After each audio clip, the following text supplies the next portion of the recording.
తిరుమల తిరుపతి దేవస్థానం కూటమి ప్రభుత్వం అధికారంలోకి వచ్చిన తర్వాత కలియుగ దైవమైనటువంటి ఆ వెంకన్న మీద చేస్తున్న దుష్ప్రచారం ఈ కూటమి ప్రభుత్వం ఎన్నో రకాలుగా మనందరం చూస్తూనే ఉన్నాం. లడ్డు విషయంలో కావచ్చు, తర్వాత అనేక విషయాల్లో వెంకన్నను మాత్రం బదనాం చేస్తూనే ఉన్నారు. అయితే ముఖ్యంగా తిరుమల తిరుపతిలో గోవులు చనిపోతున్నప్పటికి కూడా ఇక్కడ ప్రస్తుతం అధికార పార్టీ గాని, ఈ పార్టీకి సంబంధించినటువంటి పాలక మండలి గాని, టీటీడీ చైర్మన్ గాని పట్టించుకోకపోవడం మాత్రం అత్యంత దుర్మార్గం.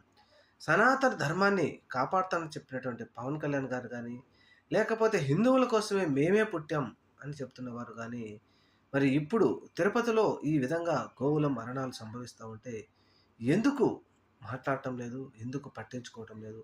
అసలు నిజంగా తిరుపతిలో ఎన్ని గోవులు మరణించాయి? ఇది నిజమా? అబద్ధమా? అనే దాని మీద కూడా ఒక క్లారిటీ లేకుండా ఈ నిజం చెప్పడానికి ఎందుకు ప్రభుత్వం భయపడుతుందో చూడాలి మరి.